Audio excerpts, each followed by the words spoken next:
Good afternoon, everyone. It's great to have the opportunity to talk to you today about our city of opportunity. I'm proud to lead the council in a city that's incredibly diverse, young and ambitious, a city that punches above its weight, an open city that works together to shape its own destiny. Now, yes, we've been hit by hard times by COVID, but the collective energy we've put into responding to the pandemic is the same collective energy we are putting into relighting our city, our plan for recovery and growth. Now, before the pandemic, we were one of the fastest growing cities in the UK. Nearly £4.5 billion worth of investment on site and plans, and that hasn't changed, and I'm thrilled to say that. And if anything, investor and developer interest in our city has grown. So we're planning for a brighter future, which is why the name Relighting Our City is a reference to Wolverhampton's famous motto, "Out of darkness cometh light." It could also be the mantra for the age we are living through. And just how are we going about delivering on this agenda? Well, three things from me. One, we think big and we think bold. Two, we create strong, investable propositions. And lastly, we invest in infrastructure to support our growth. Now, the city's chief executive, Tim Johnson, will cover some of these points next, but I want to briefly talk to you about our bold thinking on our green economic growth. This is something I'm passionate about and is hugely important. Because of our region's industrial heritage, I believe we have a real and compelling opportunity to begin a green economic revolution in the West Midlands. And I want the city of Wolverhampton to be at the epicentre. Not only is this a huge economic growth sector, it's the right thing to do. It's incumbent upon all of us to leave our planet in a better place for future generations. Our city has a strong narrative to embrace and build on. The City of Wolverhampton Council has announced one of the most ambitious climate changes targets anywhere, to be carbon neutral in 8 years' time. We'll also be home to the new £17.5 million National Brownfield Institute, a beacon for research and development in new construction methods and contaminated land regeneration. The planning application has been lodged, and we are proud to be supporting our fabulous University of Wolverhampton to deliver this scheme. Now, it's part of the university's wider £120 million regeneration of the former Springfield Brewery site in the city centre. And only last month, a new £45 million School of Architecture and Built Environment opened. In many ways, Springfield is a symbol of our city's renaissance and resurgence.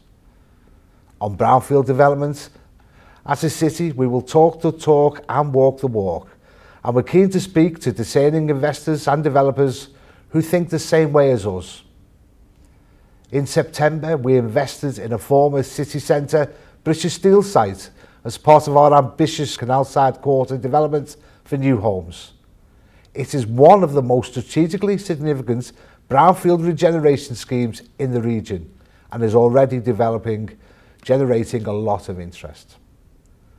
Our acquisition builds and plans for a first phase of Canalside, with developer Place First set to build 350 new, high-quality, environmentally friendly homes on the historic brownfield Union Mill site beginning next year.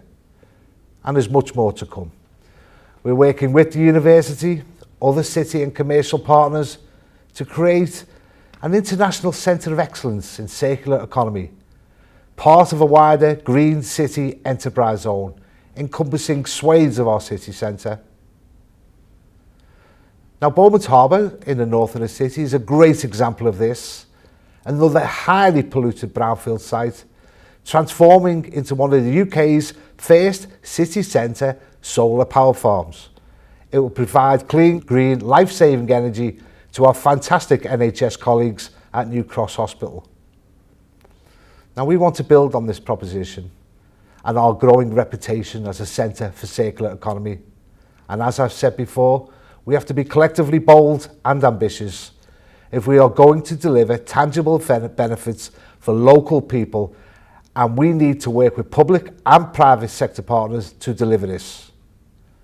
When we do, It will be truly game-changing. I hope you feel as energised as I do about the opportunities I've mentioned. And if you've been inspired by our plans, please come and talk to us. Thank you for your time, and I'll now hand over to Tim Johnson. Thank you.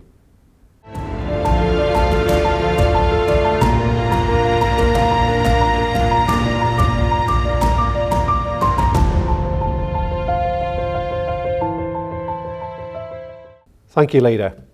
I want to take the opportunity to build on what you've said, and first of all to fully endorse your point about being bold and ambitious in our thinking.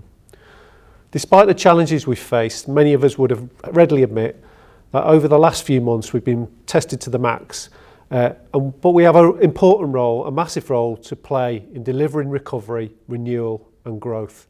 And I use the word we quite deliberately because it's incumbent on us all, whether we work in local government, central government, business leaders and other partners, to forge new hope and rekindle aspiration within our communities. For me, the pandemic has demonstrated the vital role that local government plays in wider society, and I'm incredibly proud to be the Chief Executive of the City of Wolverhampton Council.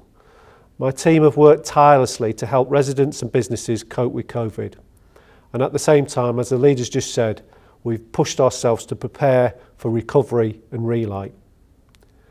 Before the pandemic, our city was on the cusp of something really quite exceptional, and we're absolutely 100% determined to double down and deliver on that momentum. Our strategy for growth is already there. We have some incredible assets, we have a clear vision and plans, we're better connected, we're agile, and we're a Premier League city with Premier League ambitions. That ambition is matched with action and confidence. Despite COVID, we're still seeing huge public and private sector investment in our city, over £4.4 billion, largely focused on our strategic growth zones, the transformation of our city centre, our northern growth corridor around I-54, and finally our southeastern growth corridor into the wider Black Country centred around Bilston. This growth strategy is a blend of prudent land acquisition, investment in infrastructure, collaboration and proposition development. It's creating strong opportunities and I'm delighted to say strong market interest. Fundamentally what we're doing is place shaping. It's something I'm passionate about to unlock and unleash the potential of our city. So I'd just like to talk through a few examples. In the city centre, we had already anticipated the need to reimagine our city centre in light of the fundamental changes impacting on all centres across the UK and to invest in this new vision. We've created one of the best connected transport interchanges anywhere in the country, connecting train, bus, tram and car, designed around our iconic new mainline train station. Wolverhampton Interchange is a huge catalyst for growth. Its strategic location, close to the new Canalside Regeneration Quarter, opposite the fantastic Springfield development and smack bang next to our new commercial quarter, is a huge draw for further investment and development. I9, our latest £17 million investment in the commercial quarter, brings additional high quality BREEAM excellent office space to our city centre. And it also sets a new standard for office space in the COVID era.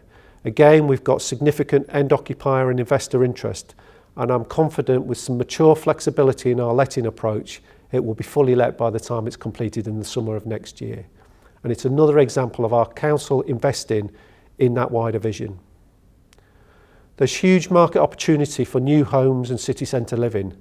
The leader's already spoken about how we're stimulating that market at Canalside. The council's already working with Court Collaboration and the West Midlands Combined Authority on one of the biggest city centre residential schemes outside of London, the £185 million Brewers Yard development, next to the train station and Springfield. We're seeing direct private investment too without public subsidy. Empire Property, for example, is investing £40 million to develop 144 apartments at the former Telecom House. And back to that big thinking, we have a vision to be a top UK event city, and we're delivering on that. We're investing in our fantastic cultural and entertainment assets and have a 5-year strategy for events. Last month we announced a new weekend Creation Day Festival for May 2021 with bands like the Happy Mondays, Ash, Editors and the Echo and the Bunnymen. It's the start of a 5-year relationship which will build on already the things they were doing to attract thousands of new visitors. Before that, in March, Wolverhampton will be hosting the prestigious British Art Show. Our city has a proud connection with elite cycling, and we're delighted to have landed the Commonwealth Games cycling time trials in 2022. Again, something we want to build on. And hugely important, our £38 million renovation of the Civic Halls is progressing at pace. Works will be completed in autumn next year ahead of a reopening in early 2022. And when it opens, it will be one of the best live music and entertainment venues, showcasing the best acts and bringing millions of people into our city centre. And of course, this all sits alongside our successful Premier League football team, Wolverhampton Wanderers.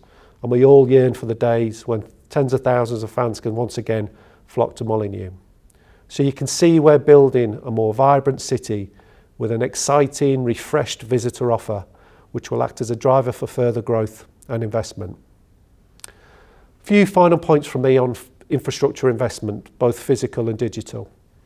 Our award-winning partnership with Staffordshire County and South Staffordshire District Council at I-54 has created the UK's most successful enterprise zone. It's home to a range of global businesses, and we're working with our partners to invest in further growth, creating some of the best commercial opportunities anywhere in the UK. The I-54 Western Extension is a hugely ambitious project with the potential to unlock £300 million of private investment, creating up to 1,700 new jobs and hundreds of local supply chain opportunities. One thing COVID has taught us all is just how vital digital innovation is. As a council, we're proactively supporting this shift and investing in future-proofed digital infrastructure to support city businesses. Our ambition is simple: to be one of the most digital-enabled cities in the UK. We've secured the UK's third national digital infrastructure platform, City Fibre, as our preferred full fibre broadband partner. The gigabit speed this will give us will make us one of the best connected cities in the whole of the UK. Wolverhampton is also one of only 13 cities nationwide where all 4 mobile network operators have announced the rollout of 5G, with 2 operators already live. This gives businesses and residents access to mobile internet that's as fast as fibre, and it will be transformational for industry in our city. We're also working with WN 5G to be the UK's first 5G application accelerator testbed, so businesses can explore the potential of 5G and exploit this new technology. So in summary, we are as a city that, notwithstanding unprecedented challenges we're facing, is looking forward and not only playing to our existing strengths, but investing in infrastructure to build new, exciting propositions. We are a bold, ambitious city of opportunity with a track record of delivering, of getting things done. If you're interested in finding out more, I'd love to talk to you. So please reach out to me on LinkedIn or on my Twitter feed at Tim J. Wolves. Thanks for listening.